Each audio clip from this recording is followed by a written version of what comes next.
తెలంగాణ తిరుపతిగా పేరుపడ్డ యాదాద్రికి అతి దగ్గరలో ఉన్నటువంటి ఒక కమర్షియల్ ప్రాజెక్ట్‌లో మీరు ఇన్వెస్ట్ చేస్తే మీ పిల్లలకి ఒక రాయల్ ఇన్‌కమ్ అనేది లైఫ్ లాంగ్ ఉండేటటువంటి ప్రాజెక్ట్ అన్నమాట.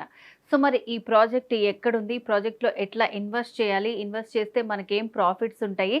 ఇట్లాంటి విషయాల గురించి ఎక్స్‌ప్లెయిన్ చేయడానికి మనతో పాటు ఉన్నారు 46seconds.com MD and CEO ఆడిపు Santosh గారు. సంతోష్ గారు నమస్తే అండి. నమస్తే మేడం. సో, యాదాద్రి అంటేనే చాలా కమర్షియల్ అయిపోయింది ఇప్పుడు. సో, మరి అక్కడ ఇన్వెస్ట్ చేయాలంటే ఎంత ఇన్వెస్ట్ చేయాలో, ఎన్ని లాక్స్ పెట్టాలో ఇట్లా అనుకుంటూ ఉంటారు. సో, మరి అసలు ఈ ప్రాజెక్ట్ డీటెయిల్స్ చెప్తారా? ఇప్పుడు మనం డిస్కస్ చేసిన ప్రాజెక్ట్ పేరు బృందావనం అండి. ఇది మనకు ఒక 4.5 ఎకరాల్లో ఇంచుమించు ఒక 550 యూనిట్స్‌తో ఒక స్టార్ హోటల్ కమర్షియల్ ప్రాపర్టీ అనమాట. సో, ఇదేంటంటే 1 BHK and 2 BHK studio apartments ఇవి. అంటే ఒక స్టార్ హోటల్‌లో రూమ్స్ సింగిల్ రూమ్స్ ఉంటాయి కదా! అరౌండ్ ఒక 200 ఎస్ఎఫ్టీ, 250 ఎస్ఎఫ్టీ చిన్న చిన్న రూమ్స్ ఉంటాయి కదా! సో, అలాంటిదే ఒక 500 SFT 1 BHK, 800 SFT 2 BHK with ఒక స్టార్ హోటల్, లగ్జరీ హోటల్ ఎట్లుంటుందో అలాంటిదే కమర్షియల్ స్టూడియో అపార్ట్మెంట్. సో, మనం ఇన్వెస్ట్‌మెంట్ చేస్తే దాంట్లో హోటల్ రన్ చేసి లైఫ్ లాంగ్ మీకు రాయల్టీ ఇన్‌కమ్ ఇచ్చే ఒక డిఫరెంట్ యూనిక్ కాన్సెప్ట్ అన్నమాట ఇది.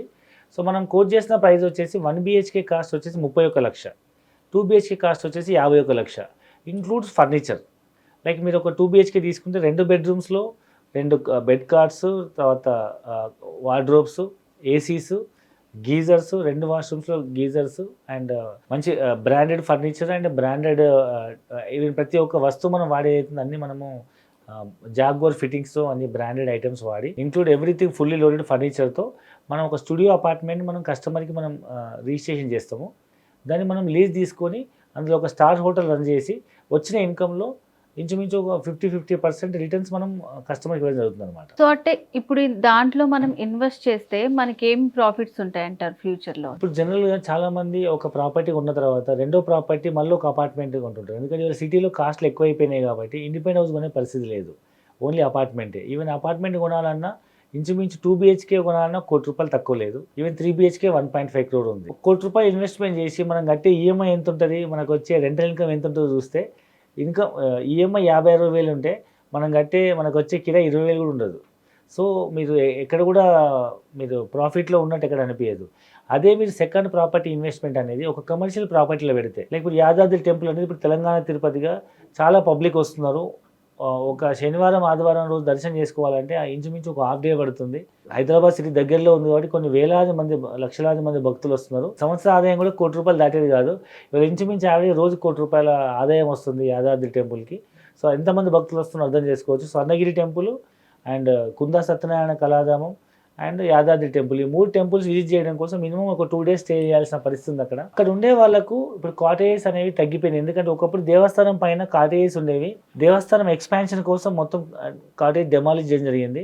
ఇప్పుడు దేవస్థానం ఏదైతే పెద్ద గుట్ట పైన కడుతుందో ఇంకా కన్స్ట్రక్షన్ స్టార్ట్ అవ్వలేదు కాబట్టి దాని చుట్టుపక్కల ఉన్న ఏవైతే private guest house like star hotels ఏవైతే ఉన్నాయో వాటికి చాలా డిమాండ్ ఉంది. అలాంటిది మనం ఒక 1 BHK studio apartment with furniture, 2 BHK studio apartment with furniture మనం ఇన్వెస్ట్మెంట్ చేసి హోటల్ రన్ చేయడం వల్ల దేవస్థానం ఉన్నంత కాలం, భక్తులు టెంపుల్‌కి వస్తున్నంత కాలం ఈ హోటల్ నడుస్తూనే ఉంటుంది. లైఫ్ లాంగ్ రాయల్టీ ఇన్కమ్ వస్తూనే ఉంటుంది. సో, ఇలాంటి ప్రాజెక్ట్‌లో ఇన్వెస్ట్మెంట్ చేయడం వల్ల ప్రాపర్టీ వాల్యూ అనేది పెరుగుతూ ఉంటుంది. దేవస్థానంకి పబ్లిక్ వస్తున్న కొద్దీ వాల్యూ పెరుగుతూ ఉంటుంది. చాలామంది ఎన్ఆర్ఐస్ వేరే కంట్రీస్‌లో ఉండేవాళ్ళు ప్రాపర్టీస్ ఇక్కడ ఇన్వెస్ట్మెంట్ చేస్తారు. దాన్ని చూసుకోవడం చాలా ఇబ్బంది. ఏమైనా రిపేర్స్ వచ్చినా దాన్ని రెంట్‌కి ఇవ్వాలన్నా, టోయిలెట్ పెట్టాలన్నా బంధువులను, ఫ్రెండ్స్‌ని ఇబ్బంది పెట్టడు. ఇక్కడ ఎలాంటి ఇబ్బంది ఉండదు. మొత్తం హోటల్ ప్రాపర్టీ మేనేజ్మెంట్ అంతా కంపెనీ చూసుకొని జస్ట్ మీకు ప్రాపర్టీ రిజిస్ట్రేషన్ చేసేసి లీజ్ తీసుకొని దాన్ని హోటల్ రన్ చేస్తూ ప్రతి మంత్ మీకు వచ్చిన ఇన్కమ్‌లో 50% రెవెన్యూ షేరింగ్ అనేది మీకు అకౌంట్‌లో ట్రాన్స్ఫర్ జరుగుతుంది. సో, ఇప్పుడు 1 బీహెచ్‌కే, 2 బీహెచ్‌కే అని చెప్పారు కదా! సో, వీటిని మనము ఎట్లా పర్చేస్ చేసుకోవాలంటారు? వీటిలో కూడా ఏమైనా ఈఎంఐ ఆప్షన్ ఉందా? ఎట్లా తీసుకోవాలి? సో దీన్ని 31,00,000 1 బీహెచ్‌కే అండ్ 2 బీహెచ్‌కే 51,00,000 మనము ప్రైస్ కోట్ చేస్తున్నాము. దీంట్లో మనం ఒక 25-30% లేదా 15-20-25% వాళ్ళ యొక్క ఇన్కమ్ సోర్స్‌ని బట్టి, వాళ్ళ ఇన్కమ్ లోన్ ఎలిజిబిలిటీని బట్టి, సిబిల్ స్కోర్‌ని బట్టి వాళ్ళకు 75% నుంచి 85-90% వరకు లోన్ వచ్చే అవకాశం ఉంది. Depends upon their incomes and CIBIL score and అవైలబిలిటీని బట్టి. సో, దీంట్లో డౌన్ పేమెంట్ కట్టి అగ్రీమెంట్ చేసుకుంటే మనం గవర్నమెంట్ బ్యాంక్స్ నుంచి లేదా ప్రైవేట్ బ్యాంక్స్ నుంచి కూడా మనం లోన్ ప్రొవైడ్ చేస్తున్నాము. ఈవెన్ నేను జాబ్ చేయట్లేదు, నాకు బిజినెస్ లేదు. సో, మరి బృందావనం ప్రాజెక్ట్‌లో ఏమేమి డెవలప్‌మెంట్స్ ఉన్నాయండి? సో ఈ బృందావనం ప్రాజెక్ట్ అనేది మొత్తం 3.5 acres ప్రాజెక్ట్ అండి. దీంట్లో మనం మొత్తం 4 టవర్స్ కన్స్ట్రక్ట్ అవుతున్నాయి. సో ఆల్మోస్ట్ 3 టవర్లు మొత్తం ఫుల్ అన్ని స్లాబ్స్ అన్ని అయిపోయినాయి అండ్ బ్రిక్ వర్క్ నడుస్తుంది, ఫినిషింగ్ స్టేజ్లో ఉంది. చుట్టూ కాంపౌండ్ వాళ్ళు, ఆర్చ్, ఎంట్రన్స్ గేటు, ఒక క్లబ్ హౌస్, దాంట్లో ఒక banquet halls and coffee shop and దాంట్లో మనకు ఇండోర్ గేమ్స్, అవుట్డోర్ గేమ్స్ సంబంధించి అన్ని రకాల ఫెసిలిటీస్తో పాటు కిచెన్ సెటప్ ఉంటుంది, రెస్టారెంట్ ఉంటుంది అండ్ మరొక వైపు swimming pool, rain dance facility ఉంటుంది. మరొక వైపు మొత్తం full gardens, walking tracks and ఇంకోవైపు కాఫీ షాప్ ఉంటుంది. ఈ విధంగా చుట్టుముట్టు అన్ని డెవలప్మెంట్స్తో ఒక స్టార్ హోటల్ అంబియన్స్ డెవలప్ చేసి మనం అలాంటి ప్రాపర్టీ ఈవెన్ సైట్లో నిల్చొని చూస్తే మన కనుచూపు మేరలో మనకు పక్కనే టెంపుల్ కనిపిస్తుంటుంది. సో ఈ సైట్ మొత్తం మనకు ఒక స్టార్ హోటల్ లగ్జరీ డెవలప్మెంట్స్తో ఉన్నటువంటి ఒక కమర్షియల్ ప్రాపర్టీ అని చెప్పొచ్చు. ఓకే సంతోష్ గారు, ఇప్పుడు ఈ ప్రాజెక్ట్లో ఇన్వెస్ట్ చేయాలి అనుకుంటే అసలు ఎలాంటి వాళ్ళు సూట్ అవుతారంటారు? జనరల్గా మేడం ఇప్పుడు గవర్నమెంట్ ఎంప్లాయీస్ కూడా పెన్షన్ అనేది రావట్లేదు అండ్ ముఖ్యంగా బిజినెస్ పీపుల్కి బిజినెస్ నడుస్తున్నంత కాలం ఇన్కమ్ సోర్స్ ఉంటుంది. తర్వాత రిటైర్మెంట్ అయిన తర్వాత వాళ్ళ పిల్లల మీద డిపెండ్ అవ్వకుండా తన స్వయంగా తను ఒకరి చేయి చాపకుండా డబ్బులు నా అకౌంట్లో రావాలనుకునే వాళ్ళకి అన్ని ప్రాపర్టీస్ మనం పిల్లలపైన రిజిస్టర్ చేయకుండా ఇలా లైఫ్ లాంగ్ రాయల్టీ ఇన్కమ్ వచ్చే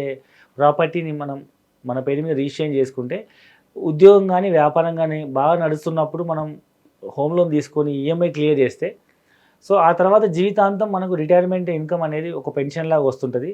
ముఖ్యంగా చిన్నపిల్లల కోసం ఏమైనా మనం ఒక మంచి ప్రాపర్టీ గిఫ్ట్కి ఇవ్వాలనుకునే వాళ్ళకి మనం ఈ ప్రాపర్టీ కనుక ఇన్వెస్ట్మెంట్ చేసి మనం లోన్ క్లియర్ చేస్తే మన పిల్లలతో పాటు పిల్లల పిల్లలు, మనవలు, మనవరాళ్ళు, ఈవెన్ జనరేషన్ ఉన్నంత కాలం, యాదగిరిగుట్ట దేవస్థానం ఉన్నంత కాలం అక్కడ టూరిజం డెవలప్మెంట్ జరుగుతూనే ఉంటుంది.